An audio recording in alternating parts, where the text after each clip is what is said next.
Yang pertama, kami ingin tegaskan bahwa dalam konteks penanganan perkara dugaan pidana pencemaran dan fitnah yang dilaporkan oleh Saudara Joko Widodo pada 30 April 2025 sampai hari ini tahapannya baru sebatas klarifikasi.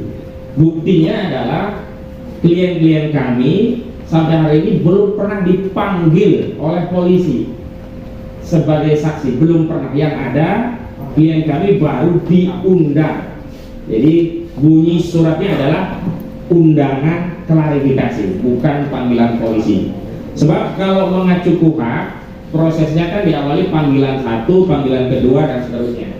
Jadi kami tegaskan bahwa hari ini proses yang sedang berjalan di Polda Metro Jaya itu belum jauh kemana-mana, baru klarifikasi.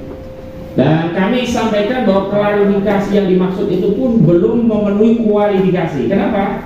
Karena klien kami, terutama di Pak Roy Suryo, Pak Rismon Hasiolan Sianipar, itu tidak pernah dijelaskan oleh penyidik peristiwa apakah yang disebutkan dalam undangan klarifikasi di 26 Maret 2025 sebagai dasar Saudara Joko Widodo membuat laporan polisi di Polda Metro Jaya. Makanya menjadi punya hak konstitusional, bahkan kewajiban hukum bagi klien kami, Pak Roy dan Pak Risman dan yang lainnya, untuk tidak menjawab peristiwa yang tidak diketahui, dilihat, dan dialami sendiri. Karena kalau kita dipanggil untuk dimintai keterangan sebagai saksi itu kan harus sesuai dengan apa yang dimaksud dalam ketentuan pasal 1 angka 26 KUHP atau Kitab Undang-Undang Hukum Acara Pidana, bahwa saksi itu adalah orang yang melihat, mendengar, dan mengalami sendiri sebuah peristiwa sehingga dia bisa menerangkan peristiwa itu kepada penyidik. Itu yang pertama. Yang kedua, kami juga harus tegaskan ada dua peristiwa hukum yang berbeda, tidak boleh dikait-kaitkan. Ini berjalan masing-masing.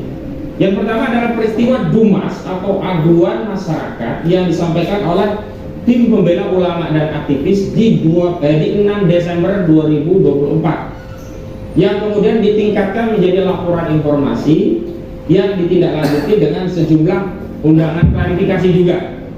Jadi klarifikasi DUMAS di Barreskrim Mabes Polri itu berkaitan dengan adanya aduan dari tim pembela ulama dan aktivis yang ditandatangani oleh Profesor Dr. Egy Sujana SH MSI, juga sejumlah anggota yang lainnya, misalkan Pak Rizal Fadila juga ikut, ya, kemudian Pak Azam Khan selaku sekjen dan yang lainnya, bahkan aktivis juga ikut mendampingi, Pak Rustam Effendi juga kan. Nah, itu adalah kasus atau peristiwa yang berbeda dengan kasus yang dilaporkan oleh Saudara Joko Widodo. Kasus di Barreskrim Mabes Polri adalah DUMAS yang sebenarnya keinginan kawan-kawan DPW saat itu langsung menjadi LP Pro Justisia, tapi di 6 Desember LP ini tidak diterbitkan dan laporan dari tim pembela ulama dan aktivis hanya diarsip di DUMAS. Baru ditindaklanjuti setelah ada laporan Saudara Joko Widodo 30 April, di mana di 6 Mei 2025 mulai ada panggilan klarifikasi, termasuk Bang Medi Juniarto kalau tidak salah juga di 6 Mei 2025, bareng juga dengan Bang Rizal Fadila 6 Mei. Kemudian Bang Rizal Fadila 8 Mei-nya dipanggil Polda Metro Jaya untuk memenuhi undangan klarifikasi, dan qadarullah malamnya kecelakaan itu. Artinya ini peristiwa yang berbeda. Apa yang dilaporkan oleh tim pembela ulama dan aktivis adalah adanya dugaan tindak pidana pemalsuan dokumen atau memasukkan keterangan palsu dalam akta otentik atau membuat dokumen otentik yang palsu. Jadi pasal dugaan pidananya ada 263 KUHP, 264 KUHP, dan 266 KUHP. Nah, inilah yang terakhir oleh Direktorat Tindak Pidana Barreskrim Mabes Polri, Direktur Tindak Pidana Umumnya, Brigjen Pol Johandani Raharjapuro, waktu mengumumkan hasil tes laboratorium forensik Mabes Polri, menyatakan hasilnya identik dan penyelidikannya itu dihentikan. Nah, terhadap penghentian penyelidikan inilah kemudian tim pembela ulama dan aktivis ya pada 26 Mei 2025 itu mengajukan surat ke Biro Pengawas Penyidikan Barreskrim Mabes Polri yang nanti akan ada penjelasan lanjutan oleh Sekjen TPUA, ini Bang Azam Khan. Dan artinya kasus itu meskipun dinyatakan selesai atau dihentikan oleh Barreskrim Mabes Polri, tapi oleh TPUA belum tuntas karena harus ada proses gelar perkara khusus sebagaimana diatur dalam ketentuan pasal 31 junto pasal 33 Peraturan Kapolri nomor 6 tahun 2019. Ini yang harus ditindaklanjuti oleh institusi kepolisian. Kenapa? Karena kalau kami dilibatkan dalam prosesnya, maka kami bertanggung jawab atas hasilnya. Berbeda dengan apa yang selama ini dilakukan oleh Barreskrim, mereka melakukan proses sendiri, tidak melibatkan kami, tidak juga kami bisa memastikan apakah yang disebut identik benar-benar perbandingan antara ijazah saudara Joko Widodo dengan ijazah lain yang benar-benar asli. Itu kami tidak bisa menjamin. Sehingga saat pengumuman yang disampaikan oleh Barreskrim Mabes Polri, kami memang menyampaikan penolakan. Kenapa? Karena prosesnya tidak transparan, jadi hasilnya tidak kredibel dan tidak akuntabel. Itu yang berkali-kali kami sampaikan bahwa keraguan atau yang kami sanksikan bukan terkait peralatan, bukan terkait teknologi, bukan terkait materi, tapi terkait ya kredibilitas dan reputasi institusi Polri. Mohon maaf, saya harus spill kasus Brigadir Joshua Huta Barat yang sebelumnya dirilis oleh Barreskrim Mabes Polri sebagai kasus tembak-menembak, ternyata setelah ada reka ulang, otopsi ulang oleh institusi di luar institusi Polri, hasilnya apa? Ternyata pembunuhan polisi oleh polisinya polisi, yakni Ferdi Sambo. Makanya ini nggak bisa kita diamkan, kita libas kayak gini. Ya, ketidakadilan itu harus kita libas. Dan kami belajar dari itu wajar, bukan hanya kami, tentu publik, rakyat juga wajar. Jika ingin ada transparansi, akuntabilitas dari prosesnya, sehingga kredibilitas dari hasil penyelidikan Barreskrim Mabes Polri itu bisa dipertanggungjawabkan, bukan hanya oleh Barreskrim, juga kita ikut bertanggung jawab. Hari ini kami tegaskan, kami menyatakan tidak ikut bertanggung jawab karena prosesnya tidak pernah dilibatkan. Yang kedua, kasus di Polda Metro Jaya adalah kasus yang dilaporkan oleh saudara Joko Widodo atau lengkapnya IRHIT Joko Widodo di 30 April 2025, di mana saudara Joko Widodo menurut keterangan Kabid Humas saat berada di daerah Karet, Kuningan, Jakarta Selatan 26 Maret 2025 mengaku melihat sejumlah video, ya kalau kayak kita scroll gitu lah ya. Kok ini ada mungkin ya, kok ada omongan yang saya nggak nyaman. Nah itu yang kemudian dikumpulkan 24 video dan dibuat laporan polisi. Itu yang tidak pernah muncul saat pemeriksaan klien-klien kami memenuhi undangan klarifikasi, karena tidak pernah dijawab peristiwa 26 Maret itu peristiwa apa, tidak pernah disebutkan. Kita mendapat peristiwa itu, keterangan bahwa itu peristiwanya adalah saat saudara Joko Widodo ada di daerah Karet, Kuningan, Jakarta Selatan. Itu ketika ada rilis dari Kabid Humas, Kabid Humas Polda Metro Jaya, ya, Kombes Pol Ade Arisan Indarti. Jadi nggak keliru kalau kita bertanya, kenapa? Karena dimintai klarifikasi, peristiwanya tidak jelas begitu. Nah ini yang kemudian diduga kalau laporannya adalah penghinaan dan pencemaran. Makanya kami selalu tegaskan kalau pasalnya penghinaan dan pencemaran terkait saudara Joko Widodo merasa dihinakan sehina-hinanya, direndahkan serendah-rendahnya, maka yang relevan pasalnya adalah 310 KUHP tentang pencemaran, 311 KUHP tentang zina, dan okelah masuk Undang-Undang ITE 27A Undang-Undang ITE tentang menyerang kehormatan melalui sarana elektronik. Tapi di undangan klarifikasi itu muncul pasal-pasal selundupan, ya, pasal 35 ya dijuntukan dengan ancaman pidananya, dan pasal 32 dijuntukan dengan ancaman pidananya. Jadi yang 35 itu ancamannya 12 tahun penjara, yang 32 itu ancamannya 8 tahun penjara. Ini yang kami kritisi, yang sampai hari ini tidak mendapatkan jawaban dan klarifikasi. Karena sejak awal tidak ada kasus ini yang mengarah kepada delik selain pencemaran dan fitnah. Kemudian saya juga mau kasih tahu, ternyata di luar Polda Metro Jaya di 30 April 2025 ada juga laporan. Walaupun sekali lagi saya tegaskan sampai hari ini klien kami belum memiliki status apapun selain pihak yang dimintai klarifikasi.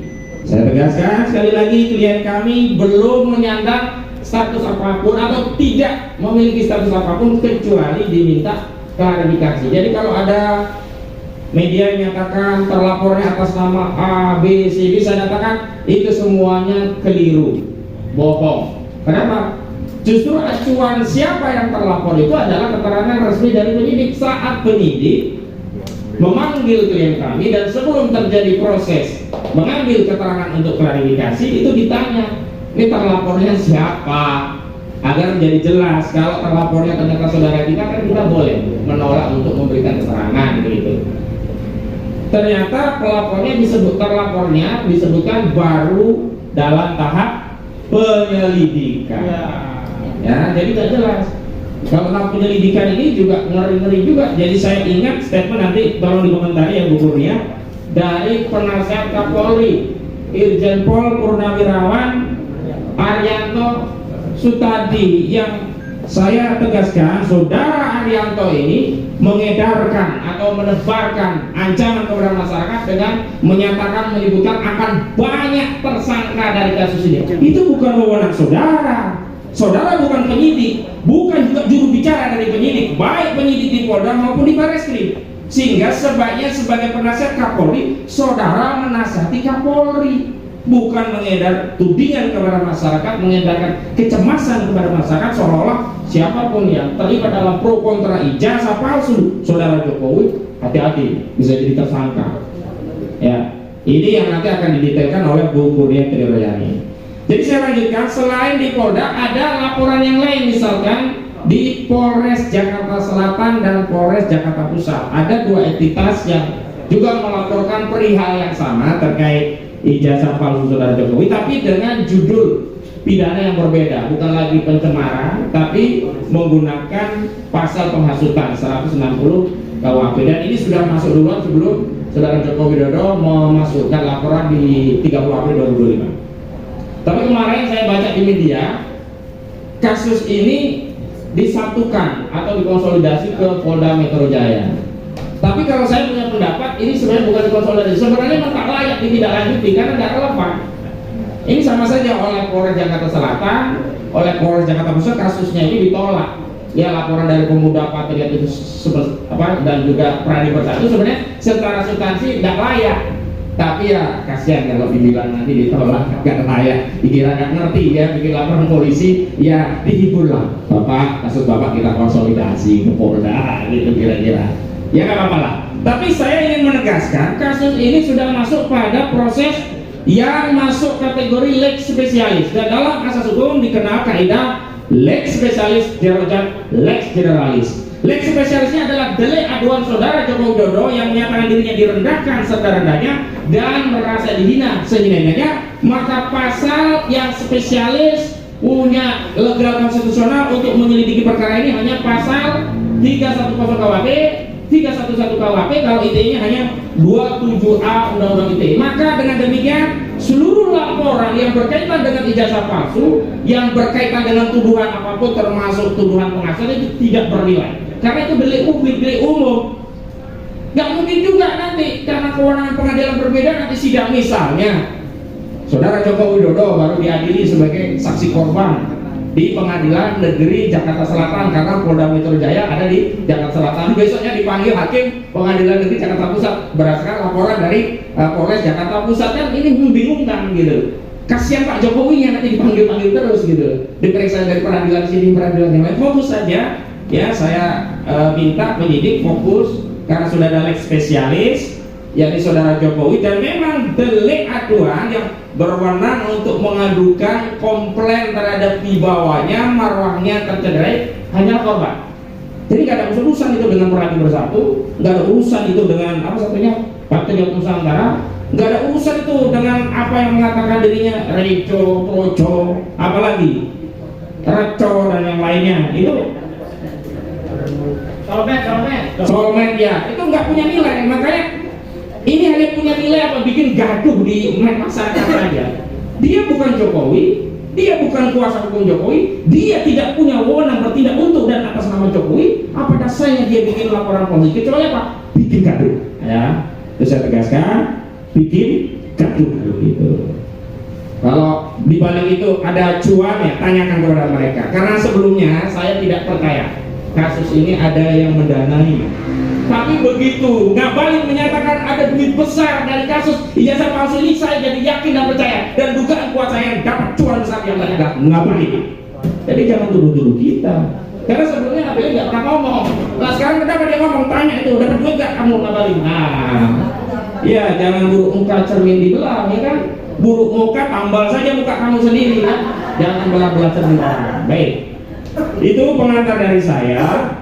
Baik, untuk menyikat maka kita akan coba masuk ke substansi. Tapi sekali lagi saya ingin tegaskan, apa yang terjadi di Bareskrim berbeda dengan apa di Polda. Maka bukti-bukti proses yang ada di Bareskrim tidak bisa dianalisa dan digunakan untuk memproses laporan saudara Joko Widodo, karena dua institusi ini menyatakan hal yang sama. Brigjen Pol Johan Daniel Rojopuro menyatakan akan berkoordinasi memberikan bimbingan kepada bawahnya di Polda. Polda juga katanya akan berkoordinasi menganalisa hasil lapor dari Baris Mabes Polri untuk menangani kasus saudara Joko Widodo. Makanya kalau mau fair, tidak menggunakan hasil yang sudah dilakukan oleh Bareskrim, harus menggunakan hasil penyelidikan sendiri oleh Polda Metro Jaya. Makanya kami sudah lama melalui Bang Petrus Celestino selaku koordinator litigasi ya di tim kami meminta agar apa? Ijazah saudara Joko Widodo disita sebagai barang bukti, dianalisa di situ. Dan nanti kalau waktu gelar perkara di kasus laporan saudara Joko Widodo, kami selaku pihak yang berkepentingan harus ya dilibatkan, baru nanti kita bisa lihat mana sih jasa Jokowi. Oh ini tahu jasa Jokowi misalnya begitu, kita bisa melihat. Jadi yang melihat meraba menerawang bukan hanya kuasa hukum Jokowi, kan katanya kuasa hukum Jokowi meyakini itu asli karena sudah melihat meraba dan menerawang. Saya kira ini kayak uang gopean aja ya, lihat meraba menerawang. Jadi metode meyakini ijazah itu asli disamakan dengan metode ngecek uang itu asli atau palsu gitu. Jadi itu kami menyatakan menolak hasil dari Bareskrim digunakan untuk proses di Polda Metro Jaya karena berbeda. Di Bareskrim untuk awalnya Dumas, laporan informasi ditindaklanjuti dengan klarifikasi. Di Polda Metro Jaya langsung LP Pro Justisia ditindaklanjuti dengan surat perintah penyelidikan, dan terakhir ditindaklanjuti dengan mengundang sejumlah pihak untuk melakukan klarifikasi. Ada satu contoh ya yang saya unggah dalam artikel adalah kasusnya Setia Novanto. Awalnya kan dia ditetapkan tersangka berdasarkan sprindik pihak lainnya, keterangan saksi lainnya. Nggak bisa, karena apa? Kasus orang itu ya satu-satu, nggak bisa berkas satunya dipakai berkas orang lain, nggak bisa. Akhirnya kan waktu itu di pra-peradilan kan dan batal, terus diterbitkan sprindik baru. Saya tidak mau menyatakan nanti akan kami pra-peradilan, itu hal yang lain. Tapi sebenarnya kita ini sebenarnya seluruh rakyat pengen transparansi, pengen segera masalahnya selesai. Jenuh ngomongin jasa palsu terus terang, nggak dapat duit kita ini. Jangan dibilang ngapelin kita ini proyek-proyek, kalau ngabalin dugaan kuat saya dapat ya duit ya. Iya ya. Tapi kita ingin jawaban, dan sebenarnya saya dalam sebuah rilis media kami sampaikan bahwa kalau secara objektif ini kan secara hukum, tapi secara subjektif sebenarnya saudara Joko Widodo bisa mengambil sikap subjektif dengan bersikap negarawan, perwira, kesatria, menunjukkan ijazahnya selesai.